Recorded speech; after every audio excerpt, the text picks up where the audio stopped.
Muy buenas, ya sabéis lo que toca en este vídeo, hablar un poco de los reglajes para el circuito de Hungría, después de los otros dos que ya hemos hecho, hablando de los datos y hablando del pilotaje. Entonces, bueno, solo recordaros, antes de empezar con el contenido del vídeo, como siempre, que tenéis Level Up Academy si queréis formaros en automovilismo, tanto en Fórmula 1 como en carreras de coches en general, a nivel técnico, a nivel deportivo, como aficionados, como profesionales. Que profesional puede ser que quieras ser ingeniero de automovilismo, que quieras ser periodista del motor, que quieras ser mecánico, que quieras ser lo que sea, ¿vale? Si tienes algún tipo de relación con las carreras de coche, te recomiendo que le eches un vistazo porque tenemos un montón de formación para todo el mundo, ¿vale? Mientras tengáis activa la membresía, podéis ver todo el contenido que queráis, no hay que pagar nada más por nada, ¿de acuerdo? Así que echadle un vistazo que seguro que aprendéis un montón.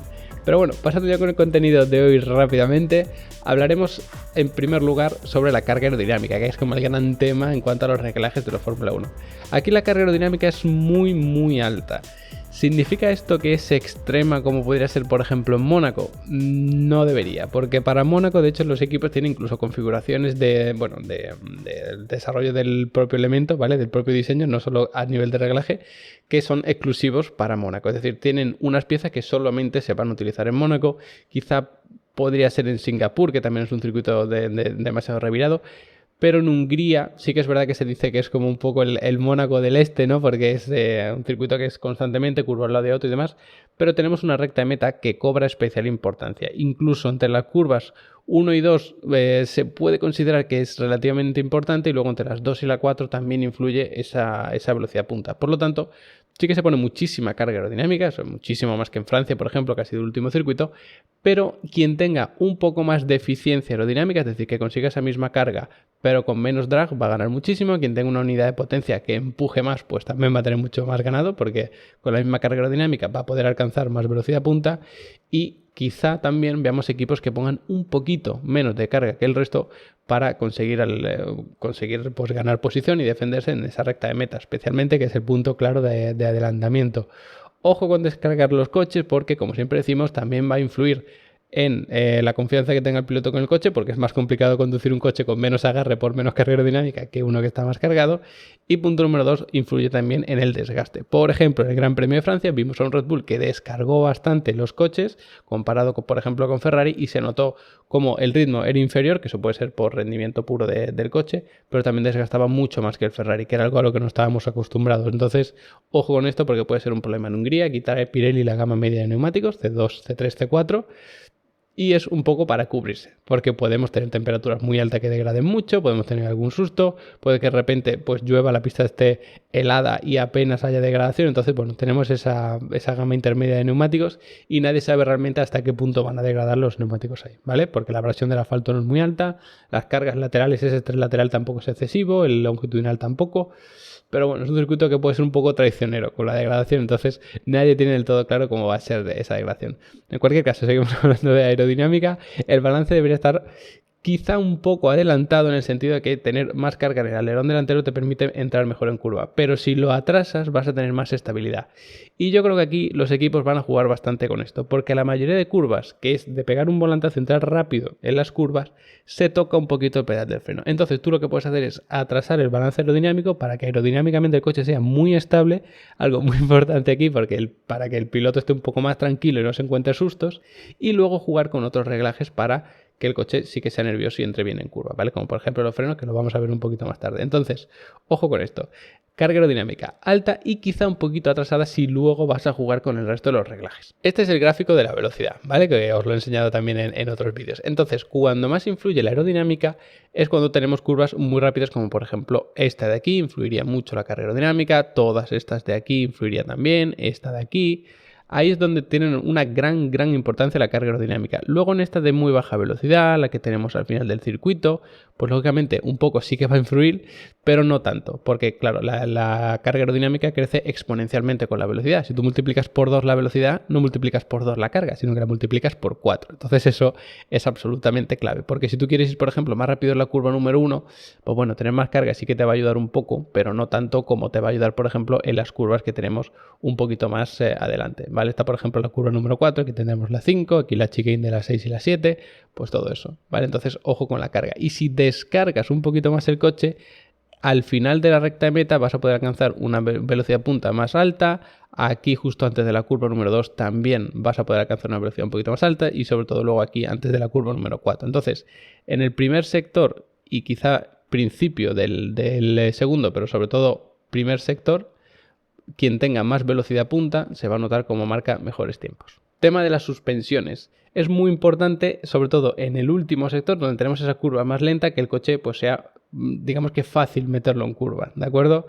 Aquí, claro, si tú pones un coche que se balancee demasiado delante para entrar rápido en esa curva, o bueno, que el coche, digamos que te responda bien en esa curva, vas a tener un problema aerodinámico. Y es que luego cuando quieras trazar las curvas de mayor velocidad, de velocidad media, velocidad alta, que son la mayoría, vas a tener un problema. Entonces se suele poner una suspensión delantera un poco tirando a rígida, digámoslo así, para mantener esa estabilidad en el alerón delantero que te va a permitir entrar bien en esas curvas. Entonces eso es lo que se suele hacer. Luego lo que sí que puedes hacer también es poner un tren trasero bastante más rígido y que de esa manera pues tengas un coche un poco más nervioso. El problema de eso es que si el coche es un poco más nervioso por culpa del tren trasero, eso va a afectar sobre todo la salida de la curva. Y estos coches de Fórmula 1, como decimos en todos los vídeos de todos los reglajes de todos los circuitos, son demasiado, o sea, pecan de tener insuficiente agarre delantero. Si tú tienes insuficiente agarre delantero en un coche de tracción trasera, en cuanto das gas el coche se da la vuelta. Si tú fomentas eso con un tren trasero todavía más rígido, entonces tienes un problema grave. Así que, bueno, veremos sobre todo cómo juegan también con las alturas para permitir un poquito de balanceo a lo mejor en el tren trasero o ponerlo más rígido. Todo eso va a influir mucho. Pero claro, si te afecta sobre todo al último sector, que son 3 curvas, y te perjudica prácticamente al resto del circuito, no te interesa. Por lo tanto, yo diría que van a poner suspensiones más bien, sobre todo rígidas adelante y quizá un poquito más con un poquito más de movimiento, digámoslo así, en el tren trasero. Pero ya digo, los coches de Fórmula 1 siempre son tremendamente rígidos, o sea que nadie se imagine que de repente un coche vais a ver que se balancea de una forma exagerada. Estos coches de Fórmula 1 siempre son muy rígidos, o sea que cuando decimos que se ablanda, que se sube, que se baja tal, siempre son unos márgenes muy muy estrechos, pero claro, en un Fórmula 1 todo eso se nota muchísimo. Lo que es también importante en este circuito es la capacidad de tracción, es decir, el empuje en salida de curva lenta. ¿Cómo se consigue un empuje de curva lenta? Ablandando suspensión trasera, permitiendo que se comprima, ¿vale? En la Fórmula 1 tenemos unos elementos que son el Spring Hip Damper, que lo que hace es que cuando el tren trasero entero se comprime, pues esos elementos se comprimen. Y cuando el tren trasero entero se expande, pues esos elementos se expanden. En el caso de que tengamos una suspensión tipo push, que normalmente tenemos la contraria, tipo pull. Es decir, cuando el tren trasero se comprime, lo que pasa con esos elementos es que se expanden. Pero bueno, a efectos prácticos y resumiéndolo mucho, digamos que no nos importa mucho eso en este vídeo, ¿vale? Entonces, el tema es que tú puedes jugar mucho con eso. Es decir, pues mira, cuando los dos se compriman, significa que estoy saliendo de una curva porque tengo una transferencia de peso hacia atrás. Entonces lo que hago es ablandar un poco esos elementos y lo que me van a permitir es que el coche se agache de detrás, es decir, vaya más peso del coche atrás y por lo tanto tengamos más agarre. Y así podemos salir más rápido de las curvas. Pero ojo, porque si haces eso y te pasa todo el peso de delante a atrás, ¿qué va a pasar? Que el tren de delantero no va a tener agarre y en cuanto des gas el coche se da la vuelta.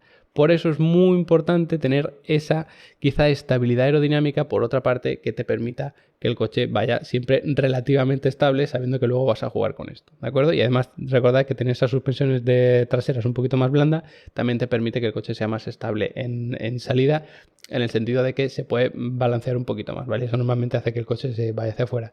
De todas formas, se modifica de diferente manera. O sea, por una parte puedes modificar cuando las dos ruedas comprimen las suspensiones y de manera prácticamente o casi independiente cuando se balancea, ¿vale? Es decir, una se comprime o se expande de diferente manera que la otra. Puede ser un poco lioso, pero bueno, espero que más o menos se entienda el concepto. Fijaos en esta curva número 1. Se alcanza una velocidad muy baja y luego hay que subirla rápidamente durante todos estos metros. Es decir, son más de 300 metros en los que vamos a estar teniendo que salir muy rápido de esa curva. Si tú tienes un empuje del motor, que gracias a las suspensiones está todavía más fomentado, muy alto, aquí vas a ganar mucha velocidad. Luego aquí, por ejemplo, pues es verdad que esta curva no está cerrada, entonces es un poquito menos importante, pero aún así salir rápido de aquí, es verdad que en este tramo no es tan importante, pero fijaos en todo este tramo hasta aquí. Si tú empiezas todo esto con mayor velocidad, esto también lo vas a hacer con mayor velocidad y te va a ayudar muchísimo.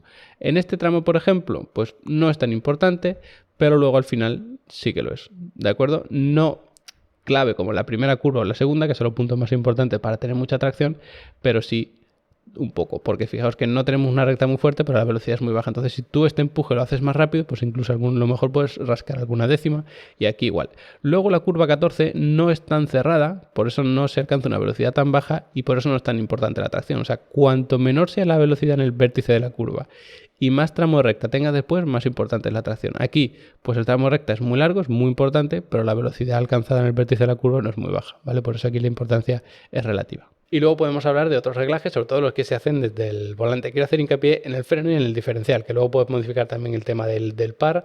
Pues si ves que los neumáticos tienen mucho agarre, pues aumentas eso y esa ruedita que tienen los pilotos en el volante, y lo que hace es que el coche empuja un poco más, ¿vale? Pero bueno, eso sobre todo se va adaptando en función de la confianza que tenga el piloto, de lo que vayas a desgastar los neumáticos o te puedas permitir desgastar los neumáticos, lo desgastados que ya estén, por supuesto. Entonces, bueno, eso se va como modificando un poco en función de otras cosas, un poco aparte del balance del coche propiamente, ¿no?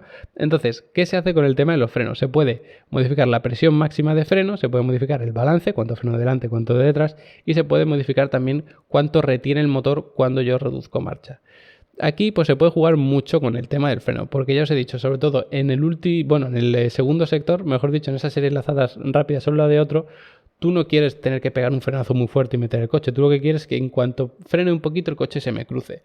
Entonces podríamos hacer un atrás del balance de freno para que frene más de detrás y en cuanto toques un poquito el freno el coche te responda. Pero es que además tenemos la reducción de marchas. Entonces, normalmente se reduce alguna marcha, un par de marchas en esta serie de curvas, y si tú juegas con eso y con el pedal del freno, a lo mejor el coche te llega a sorprender y se te cruza demasiado rápido. ¿Que hemos puesto un balance aerodinámico atrasado, entonces el coche es estable? Pues a lo mejor sí que nos interesa. Pero ojo, porque se pueden modificar las dos cosas por separado. Incluso hay algunos pilotos que prefieren que el coche se cruce más con el pedal y otros que prefieren que se cruce más con la reducción de marcha. Eso también depende mucho del estilo del piloto.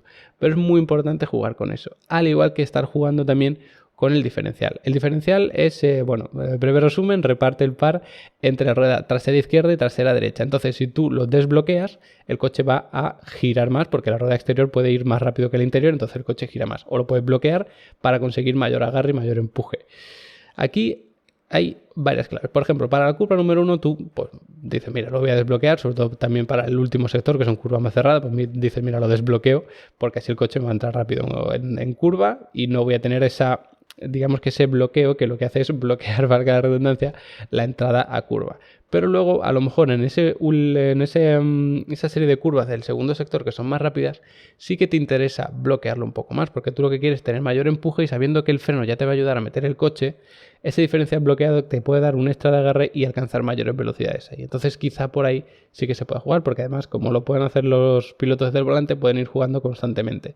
Que no es habitual estar cambiándolo cada 2 curvas porque te puedes volver loco, pero sí que vas adaptándolo un poco a ese estilo. Incluso haces el segundo sector de una manera y tercer y primer sector con otra configuración. Incluso se pueden configurar varias cosas, es decir, configuración de primer y tercer sector lo activas y se te cambian varias cosas, y luego configuración de segundo y se te activan otras cosas, ¿vale? Puedes cambiar directamente pues balance, freno y diferencial en entrada, y luego balance, freno y diferencial en entrada y también en salida, ¿vale? Porque la Fórmula 1 puedes modificar desde el volante incluso cuánto bloqueas y desbloqueas el diferencial cuando no estás acelerando, es decir, cuando estás entrando en una curva, y luego cuando sí estás acelerando, cuando estás saliendo de una curva. Puedes desbloquearlo en un sitio y bloquearlo en otro. En fin, tiene una tecnología bastante interesante. Esto es Fórmula 1 ahí en el diferencial, ¿no? Que está todo bastante controlado por electrónica. Así que bueno, un circuito en el que ya digo, muy importante sobre todo tener un coche bien equilibrado, que el piloto esté cómodo, bastante carga aerodinámica y esa estabilidad, que ni te sorprenda el coche y se te llegue a cruzar, que es muy típico, ni sea demasiado estable, porque entonces le va a costar mucho entrar en curva, vas a tener que perder más velocidad para entrar en curva y está todo lleno de curvas, así que no sería para nada recomendable. Solamente deciros antes de terminar el vídeo que en esta semana en Level Up Academy estamos terminando el curso de mecánica en Fórmula 1 y os explico cada uno de estos elementos cómo funciona, cómo es el diferencial de un Fórmula 1, cómo es el sistema de frenos de un Fórmula 1, cómo es el sistema de las suspensiones, breve resumen de las unidades de potencia, porque para eso ya hay un curso entero, breve resumen de la aerodinámica, porque para eso también hay un curso ya entero. Entonces, bueno, si os interesa todos estos temas, son así un poquito más técnico, un poquito más friki, echar un vistazo a ese curso de mecánica en Fórmula 1, que ya lo estamos terminando esta semana y os va a encantar, ¿vale? Las clases se quedan ahí subidas para siempre, para que lo podáis ver en cualquier momento. Así que nada, hasta aquí el vídeo de hoy, espero que os haya gustado, espero que hayáis aprendido cosas, espero no haberme liado demasiado y que me hayáis podido ir siguiendo con cada una de estas pequeñas explicaciones. Y nada, como siempre os agradezco que os hayáis quedado hasta el final del vídeo, aquí acompañándome con estas cosas. Especial agradecimiento a los que ya están en Level Up Academy aprendiendo conmigo, y nos vemos a la vuelta del Gran Premio con un buen análisis.